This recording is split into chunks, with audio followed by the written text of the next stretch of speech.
একটা দিন শান্ত নিরিবিলি আধ্যাত্মিক পরিবেশে ছুটি কাটানোর সেরা ঠিকানা এই আশ্রম। আজ আমি যে আশ্রমে এসেছি এটি হচ্ছে শ্রী চৈতন্যধাম ওঙ্কারনাথ মঠ। এই মঠ অনেকের কাছেই কিন্তু অজানা। এই মঠে ভক্তদের জন্য থাকা এবং খাবার সুব্যবস্থা আছে। নমস্কার, সকলে কেমন আছেন? আশা করি সকলে ভালো আছেন। এন্টারটেন বাংলা চ্যানেলের আরও একটি নতুন ভিডিওতে সকল বন্ধুদের জানাই স্বাগত। বড়দেরকে প্রণাম, ছোটদেরকে অনেক অনেক ভালোবাসা। বন্ধুরা, চলে আসলাম আবার একটা নতুন আশ্রমের ভিডিও নিয়ে। গঙ্গার ধারে অপূর্ব শান্তশিষ্ট নিরিবিলি মনোরম আধ্যাত্মিক পরিবেশে অবস্থিত এই আশ্রম। আমি বলছি শ্রী চৈতন্যধাম ওঙ্কারনাথ মঠ আশ্রমের কথা। তো বন্ধুরা, এই শ্রী চৈতন্যধাম ওঙ্কারনাথ মঠ কোথায় অবস্থিত, আপনারা এসে কিভাবে পৌঁছাবেন, এইখানে ভোগ প্রসাদের কী ব্যবস্থা আছে, থাকার কী ব্যবস্থা আছে, এই সকল কিছু তথ্য থাকছে এই ভিডিওতে। তো ভিডিওটি স্কিপ না করে পুরোটা দেখার অনুরোধ রইল। ভিডিওটি দেখে আপনাদের কেমন লাগলো অবশ্যই একটা কমেন্ট করে জানাবেন। ভালো লাগলে অবশ্যই একটা লাইক করবেন, শেয়ার করবেন এবং চ্যানেলে যদি নতুন হয়ে থাকেন তবে চ্যানেলটি সাবস্ক্রাইব করে আমার পাশে থেকে আমায় আশীর্বাদ করবেন। তো চলুন শুরু করা যাক আজকের ভিডিও। এখন বসে আছি ত্রিবেণী স্টেশনে, আর আমার ট্রেন ঢুকে গেছে ব্যান্ডেল কাটোয়া লোকাল।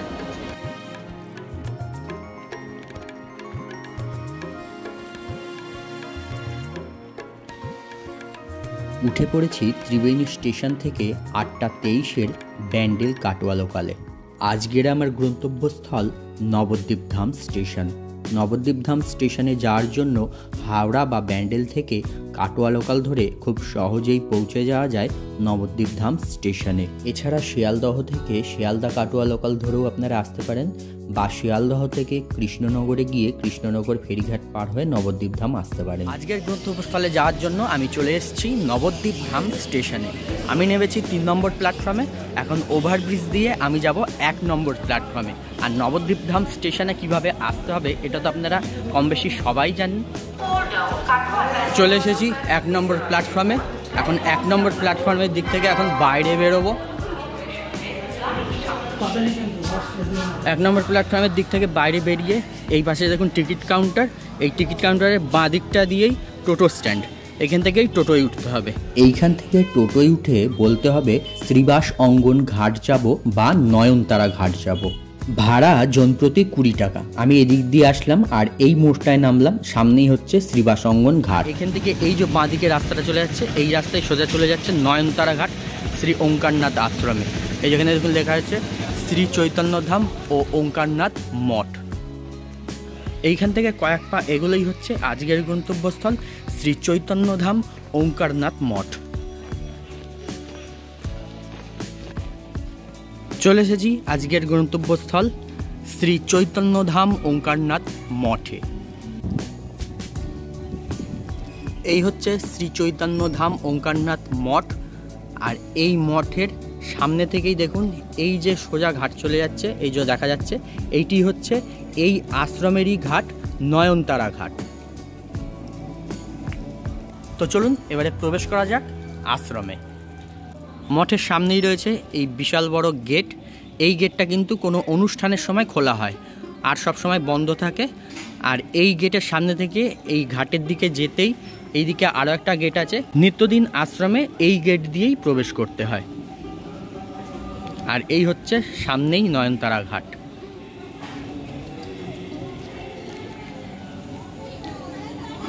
এখানে দেখুন খুব সুন্দর বাঁধানো ঘাট আছে স্নান করার জন্য।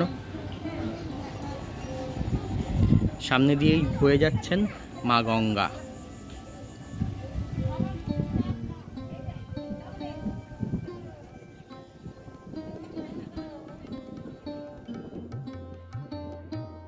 প্রবেশ করলাম এইবারে এই মঠের মূল মন্দিরে। এই মঠের এই হচ্ছে মূল মন্দির। মন্দিরে প্রবেশ করেই মন্দির প্রাঙ্গণ দেখে মন শান্ত হয়ে গেল। মন্দির প্রাঙ্গণ চতুর্দিকে টাইলস দিয়ে বাঁধানো, আর মন্দির প্রাঙ্গণে রয়েছে বিভিন্ন রকমের গাছ, রয়েছে বিভিন্ন ধরনের ফুলের গাছ, বিভিন্ন ধরনের পাতাবাহারের গাছ। অপূর্ব সুন্দর করে সাজানো এই মন্দির প্রাঙ্গণ। আর এই হচ্ছে মূল মন্দির। এই মঠ অর্থাৎ শ্রী চৈতন্যধাম ওঙ্কারনাথ মঠ বহু বছর ধরে এখানে রয়েছে। তবে এই মঠের এই সুসজ্জিত অপূর্ব সুন্দর যে মন্দিরটি দেখছেন, এই মন্দিরটি প্রতিষ্ঠা হয়েছে 2022 সালে। মাত্র 4 বছর হয়েছে এই মন্দির প্রতিষ্ঠা হয়েছে। নবদ্বীপ ধামের এই অপূর্ব সুন্দর চৈতন্যধাম ওঙ্কারনাথ মঠ অনেকের কাছেই কিন্তু অজানা। মন্দির প্রাঙ্গণে মূল মন্দিরের ঠিক সামনেই রয়েছে 2টি তুলসী মঞ্চ। এই একটি তুলসী মঞ্চ, যেটি তৈরি করা হয়েছে প্রস্ফুটিত পদ্মের ন্যায়। এই দিকেও রয়েছে আরও একটি তুলসী মঞ্চ। এই তুলসী মঞ্চটাও অপূর্ব সুন্দর দেখতে। মন্দিরের এই শান্ত, নিরিবিলি, আধ্যাত্মিক, মনোরম পরিবেশ আপনাদের মন মুগ্ধ করে দেবে। মন্দিরের চারিদিকে সবুজে সবুজে ঘেরা। মন্দিরের সামনে দিয়েই বয়ে যাচ্ছেন মা গঙ্গা। মন্দির প্রাঙ্গণে রয়েছে সুন্দর বসার ব্যবস্থা। এই জায়গায় বসে আপনারা সারাটা দিন প্রকৃতির মাঝখানে মা গঙ্গাকে দর্শন করে কাটিয়ে দিতে পারেন। মন্দিরটা দেখতে কিন্তু অপূর্ব সুন্দর। মূল মন্দিরের সামনেই রয়েছে অনন্ত ঠাকুর শ্রী সীতারাম দাস ওঙ্কারনাথ দেবের একটি বিগ্রহ।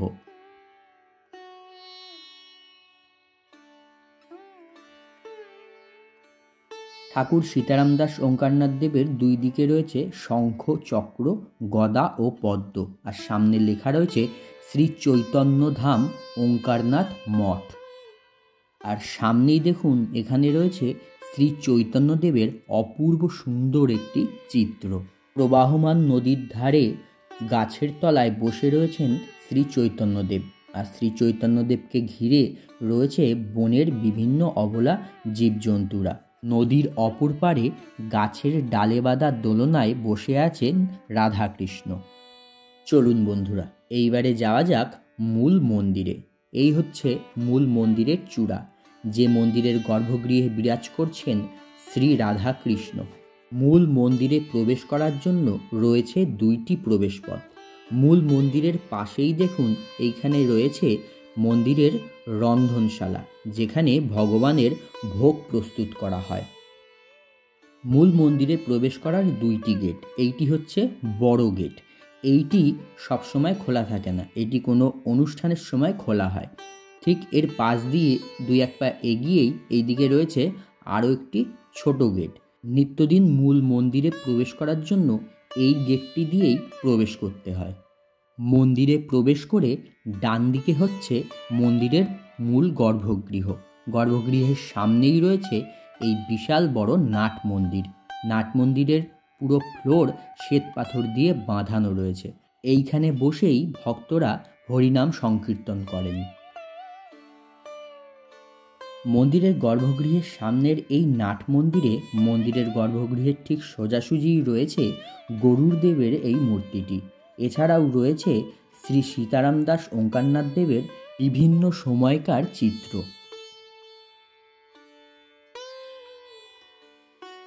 আর এইখানে দেখুন একটি আলমারি রয়েছে। এই আলমারিতে রয়েছে ঠাকুর শ্রী সীতারাম দাস ওঙ্কারনাথ দেবের বিভিন্ন চিত্র এবং পুস্তক। আপনারা চাইলে এইখান থেকে ঠাকুর সীতারাম দাস ওঙ্কারনাথ দেবের চিত্র বা পুস্তক সংগ্রহ করতে পারেন।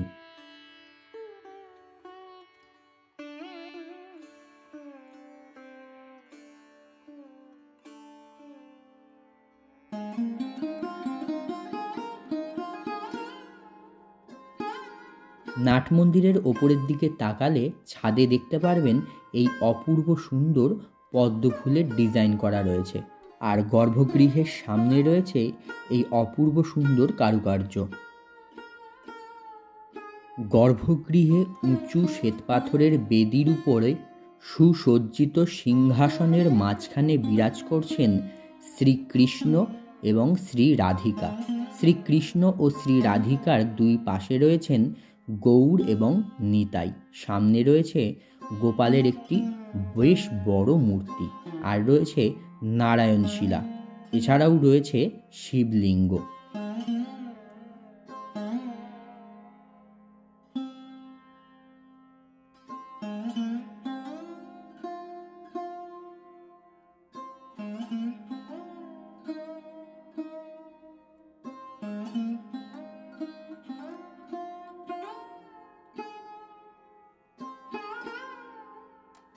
রাধাকৃষ্ণের সিংহাসনের ডান দিকে রয়েছে অনন্ত ঠাকুর শ্রী সীতারাম দাস ওঙ্কারনাথ দেবের একটি বিগ্রহ।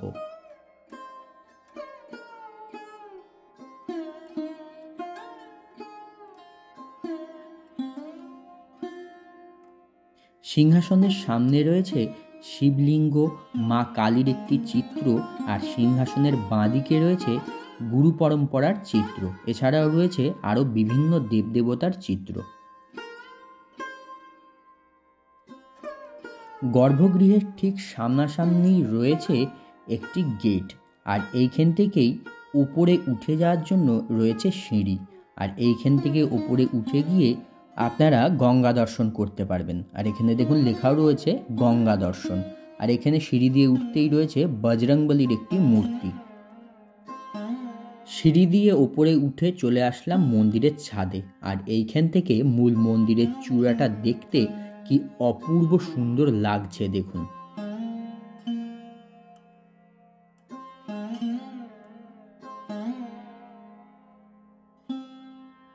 আর মন্দিরের এই ছাদ থেকেই আপনারা দর্শন করতে পারবেন মা গঙ্গাকে। মন্দির প্রাঙ্গণে দাঁড়িয়েও মা গঙ্গাকে আপনারা দর্শন করতে পারবেন। তবে মন্দিরের ছাদে উঠে মা গঙ্গাকে দর্শন করতে আরও বেশি ভালো লাগবে। আর মন্দিরের ছাদ থেকে মন্দিরের চারিদিকটা একবার দেখুন কি অপূর্ব সুন্দর লাগছে। আর এই মন্দিরের ছাদে দাঁড়িয়েই দেখুন দেখা যাচ্ছে এই মঠের অতিথিশালা। এই হচ্ছে এই মঠের অতিথিশালা। এই অতিথিশালায় আমরা পরে যাচ্ছি। তার আগে চলুন মা গঙ্গাকে আমরা দর্শন করি দু চোখ ভরে।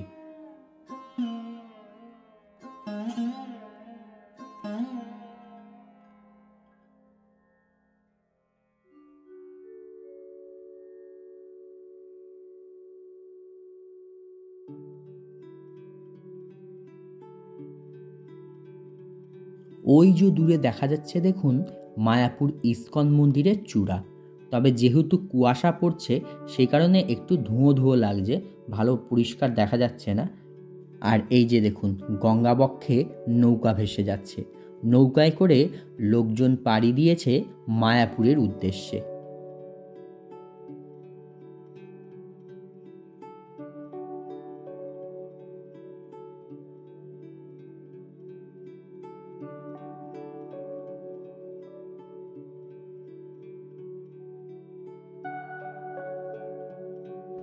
মন্দিরের পরিবেশ কিন্তু অপূর্ব সুন্দর, একদম মনটা আমার শান্ত হয়ে গেল এই মন্দিরে, এই আশ্রমে এসে। গঙ্গা দর্শন করে নিচে চলে এসেছি। এবারে চলুন এই আশ্রমের যে অতিথিশালা আছে সেই জায়গাটায় আমরা ঘুরে দেখে আসি। মূল মন্দির থেকে বেরিয়েই মন্দিরের এই যে গেট, এই গেট থেকে বেরিয়েই মন্দিরের ঠিক উল্টো দিকেই রয়েছে এই মঠের অতিথিশালা। এই হচ্ছে এই মঠের অতিথিশালা। আর সামনে দেখুন লেখা রয়েছে ওঙ্কারনাথ মঠ অতিথি নিবাস।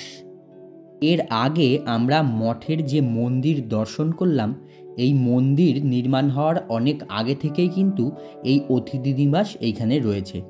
আগে এইখানেই কিন্তু ভগবানের নাম সংকীর্তন হতো, ভগবানের ভোগ হতো, এইখানেই পুজো আচরা সব কিছু হতো। বর্তমানে নতুন মন্দির প্রতিষ্ঠা হওয়ার পর মন্দিরটা ওই দিকটায় রয়েছে, আর এই অতিথি নিবাস রয়েছে এই সাইডে। অতিথি নিবাসে প্রবেশ করে সামনেই রয়েছে এই গোশালা।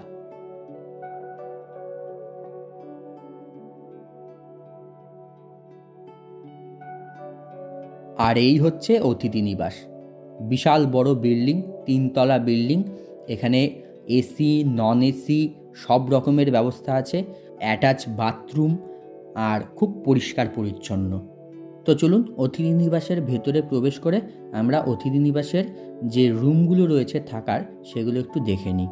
এটা হচ্ছে গ্রাউন্ড ফ্লোর। ভেতরে ঢুকেই দেখুন সামনেই বিশাল বড় শ্রী শ্রী ওঙ্কারনাথ দেবের একটি চিত্র রাখা রয়েছে। গ্রাউন্ড ফ্লোরে দেখুন এখানেও রুম রয়েছে। এখানে এই আশ্রমের যারা সেবায়িত ওনারা থাকেন এই গ্রাউন্ড ফ্লোরে। এবার এই সিঁড়ি দিয়ে আমি ওপরে উঠছি দোতলায়। দোতলায়ও রুম রয়েছে।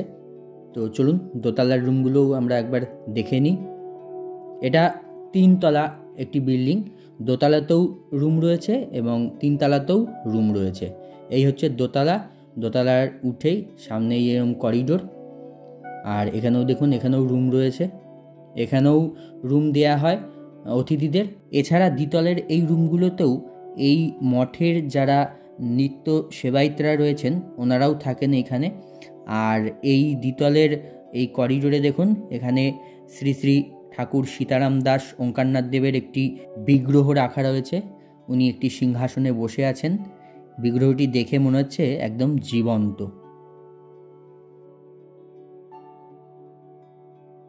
আচ্ছা, দোতলা থেকে এইবারে আমি যাচ্ছি তিনতলায়। তিনতলার রুমগুলো কিন্তু খুবই সুন্দর, সেখানে এসিরও ব্যবস্থা আছে।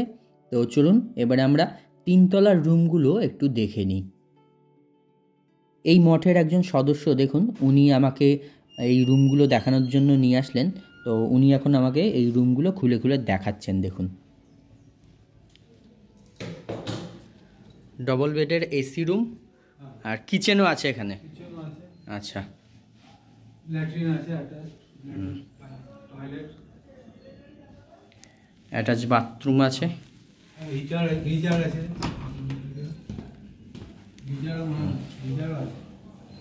গিজারেরও ব্যবস্থা আছে এখানে, গরম জলের ব্যবস্থা আছে, একদম পরিষ্কার পরিচ্ছন্ন।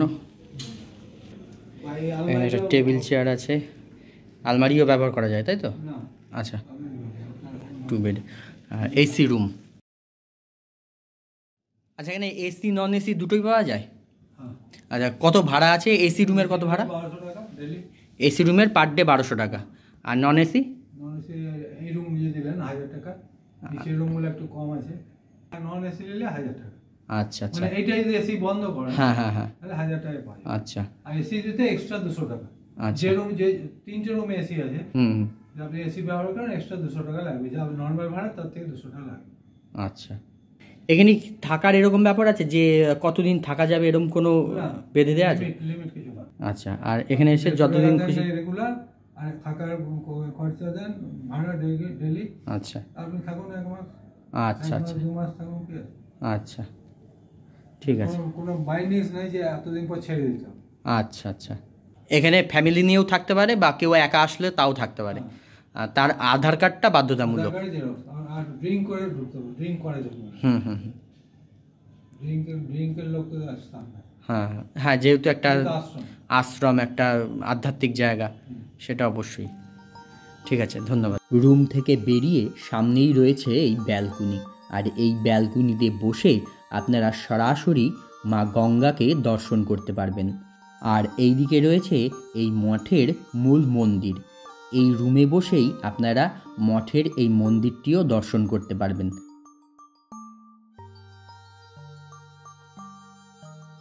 ঘরে বসে গঙ্গা দর্শন, আর ওই দূরে দেখা যাচ্ছে মায়াপুর ইস্কন মন্দির। কি অপূর্ব সুন্দর লাগছে দেখুন।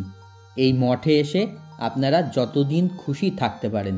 এখানে এসি নন এসি সব রকম মূল্যের রুম আপনারা পেয়ে যাবেন। আর এখানে থাকতে গেলে আধার কার্ডটি কিন্তু বাধ্যতামূলক, সেইটি লাগবেই। আপনারা এখানে এসে একাও থাকতে পারেন, ফ্যামিলি নিয়েও থাকতে পারেন। আমরা ওই সাইডের রুমগুলো দেখলাম, আর এই সাইডেও দেখুন এদিকেও রুম রয়েছে। এদিককার রুমগুলোও কিন্তু একই রকম, এসি নন এসি এদিকেও রয়েছে।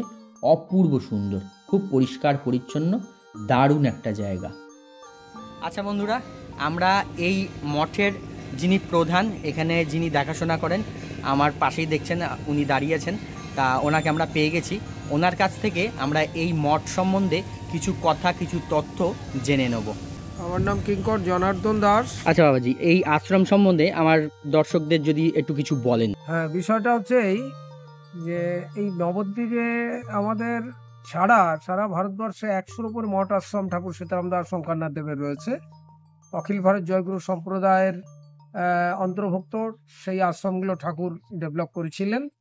পরবর্তীতে এখনো চলছে সেগুলো বিভিন্ন জায়গায়, কিন্তু নবদ্বীপে আমাদের কোনো সেরকম মঠ ছিল না নির্দিষ্ট।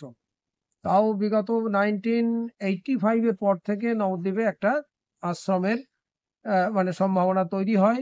শারদেশ্বরী আশ্রমের একটি মানে প্রতিষ্ঠিত মঠ, তারা পরিত্যক্ত অবস্থায় ছিল রানীরচরা জজ ঘাটে, একদম গঙ্গা সংলগ্ন। শারদেশ্বরী আশ্রমের তারা মঠ পরবর্তীতে বুড়ো শিবতলা নবদ্বীপে তারা নতুন করে প্রতিষ্ঠা করে, মায়েদের প্রতিষ্ঠান। তো তাদের এটা পড়েছিল, তারা আমাদের আশ্রম ঠাকুর সীতারাম দাস শঙ্করনাথ দেবের আশ্রমের জন্য আমাদেরকে প্রদান করে।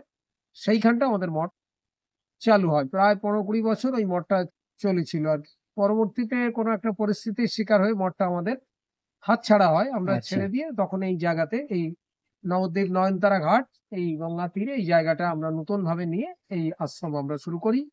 বিগত প্রায় 45 বছরের সংগ্রামে এই জায়গাটুকু আমাদের তৈরি হয়েছে। এই যে মঠ হয়েছে 4 বছর হলো প্রতিষ্ঠা হয়েছে। শ্রী শ্রী সীতারাম দাস ওঙ্কারনাথ, হুম। এটা হচ্ছে শ্রী চৈতন্যধাম ওঙ্কারনাথ মঠের নামকরণ হয়েছে, ওই যে ওখানে লেখা আছে শ্রী চৈতন্যধাম ওঙ্কারনাথ মঠ। আর এর আগে প্রায় 2000 সাল থেকে এই জায়গাটা আমরা শুরু করি, মানে আশ্রম তৈরির কাজ। এটা কোনো একটা মানে কলকাতার কোন একজন পাট ব্যবসায়ীদের এই প্রতিষ্ঠানটা ছিল, ওখানে পাটের গোডাউন ছিল, আচ্ছা। এটা গদিঘর ছিল, তাদের পরিত্যক্ত অবস্থায় পড়েছিল, হুম। তারা এটা আমাদের আশ্রমকে দিতে চায়। তাদের হাত থেকে আমরা পাওয়ার পরে এই দীর্ঘ এখন পর্যন্ত প্রায় 25 বছর আচ্ছা। যাবত এই জায়গাটা, মানে জাস্ট 2টো রুম নিচে ছিল, ওদিকটা ফাঁকা জায়গা ছিল, আচ্ছা।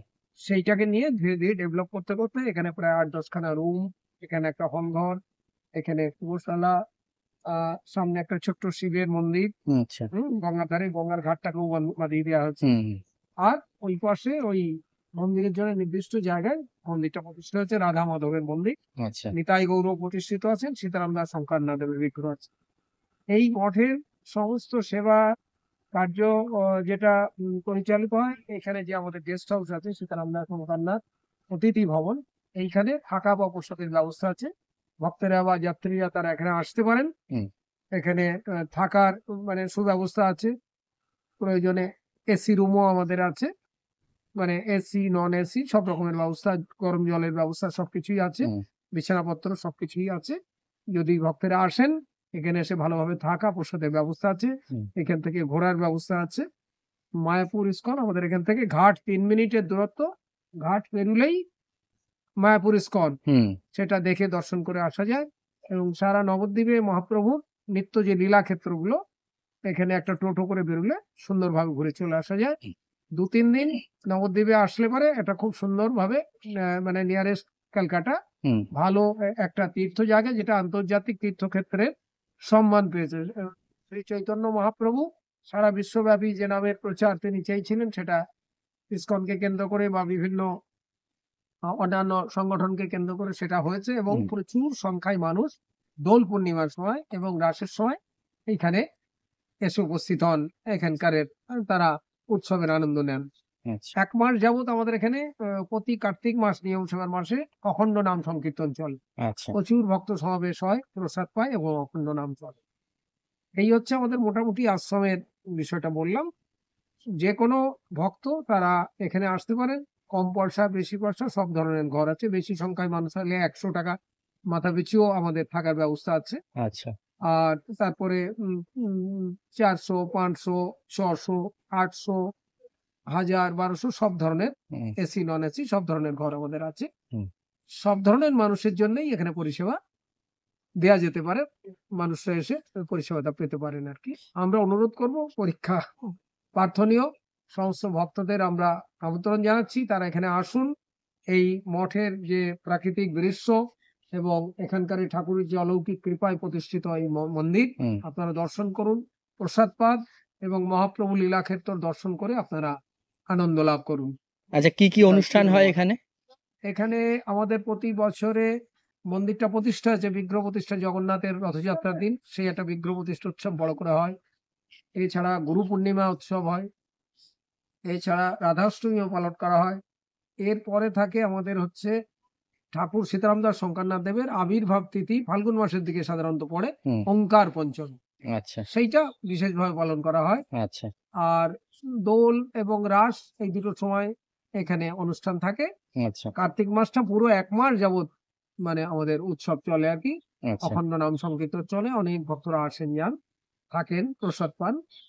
এই হচ্ছে মোটামুটি এখানকার আর কি। আচ্ছা, এখানে যদি কেউ আসতে চান কিভাবে আসবেন সেটা একটু যদি এখানে বলেন। আমাদের ফোন নাম্বারটা নিয়ে নিলে ভালো। আমি আমার ফোন নাম্বারটা বলছি। ফোন নাম্বার হচ্ছে 9333080033। আচ্ছা আবার বলছি 9333080033। আচ্ছা এইটা হচ্ছে নাম্বার। এটা হোয়াটসঅ্যাপ এবং কলিং দুটোতেই এই নাম্বারটা আছে। আচ্ছা এই নাম্বারে আপনারা যোগাযোগ করে আসতে পারেন। আরো একটি বিকল্প নাম্বার আছে, যেটা হচ্ছে 8100105280। আচ্ছা Again 8100105280। এই দুটো আমাদের নাম্বার। এই নাম্বারে যোগাযোগ করে আপনারা আসতে পারেন। এছাড়াও এখানে মানে বিভিন্ন ধর্মীয় অনুষ্ঠান, কোনো অনুষ্ঠান পারপাসে খাওয়া দাওয়ার আয়োজন, পৈতে, কোনো অন্যান্য যাগযজ্ঞের অনুষ্ঠান, কোনো পাঠের অনুষ্ঠান, কোনো সঙ্গীতের অনুষ্ঠান, বিভিন্ন এই জাতীয় মানে সনাতন ধর্মের পালনীয় যে সমস্ত অনুষ্ঠান পর্বাদি আছে সেগুলো এখানে অনুষ্ঠিত হয়। কেউ চাইলে এখানে করাতে পারে।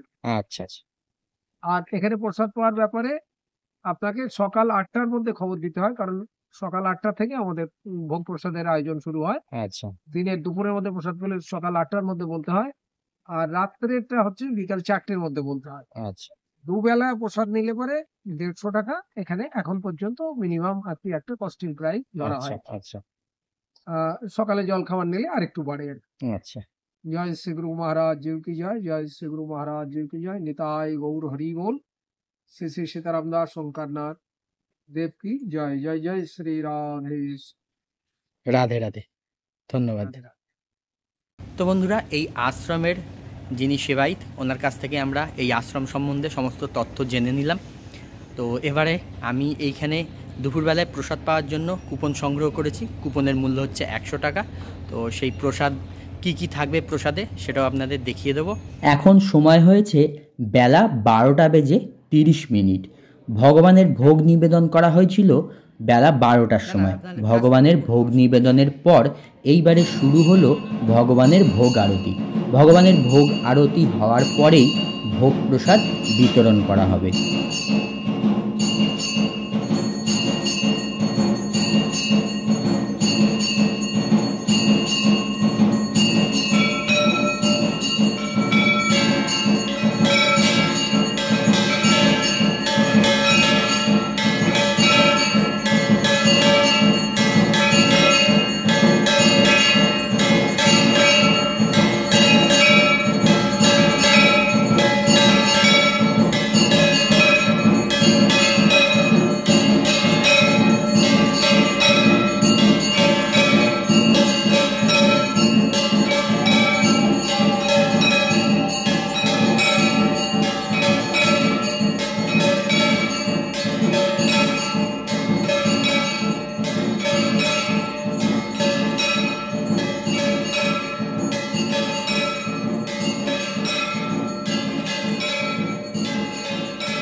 ভগবানের ভোগ আরতি হয়ে গেছে, এখন ভগবানের বিশ্রামের সময়। এখন গর্ভগৃহের দরজা বন্ধ হয়ে গেছে, আর গর্ভগৃহের ঠিক সামনেই এই যে নাট মন্দির, এই নাট মন্দিরেই দেখুন চেয়ার টেবিল দেওয়া হয়েছে। এখানে বসিয়েই ভক্তদেরকে ভোগ প্রসাদ বিতরণ করা হবে। ভোগ প্রসাদে আজকে রয়েছে খিচুড়ি। আজকে বিশেষ এক তিথি, সেই কারণে আজকে ভগবানকে খিচুড়ি ভোগ নিবেদন করা হয়েছিল। আজকে সেই খিচুড়ি ভোগ ভক্তদেরকে দেয়া হচ্ছে। সঙ্গে রয়েছে আলু ফুলকপির তরকারি, বেগুনি, চাটনি, পরমান্ন অর্থাৎ পায়েস, সবশেষে মিষ্টান্ন অর্থাৎ মিষ্টি। বন্ধুরা, ব্যস্ততম জীবনে একটু শান্তি যদি চান, একটা দিন যদি আপনারা শান্ত নিরিবিলি আধ্যাত্মিক পরিবেশে ছুটি কাটাতে চান, তবে আমি বলবো অবশ্যই একদিন এই মঠে এসে আপনারা ঘুরে যান। আশা করি এই মঠের পরিবেশ, এই মঠের পরিষেবা আপনাদের খুব ভালো লাগবে। তো বন্ধুরা, শ্রী চৈতন্যধাম ওঙ্কারনাথ মঠের ভিডিও আপনাদের কেমন লাগলো অবশ্যই কমেন্ট করে জানাবেন। তো আজকের মতন ভিডিওটা এখানেই শেষ করছি। দেখা হচ্ছে পরবর্তী নতুন কোনো ভিডিওয়। সবাই ভালো থাকবেন, সুস্থ থাকবেন, সাবধানে থাকবেন।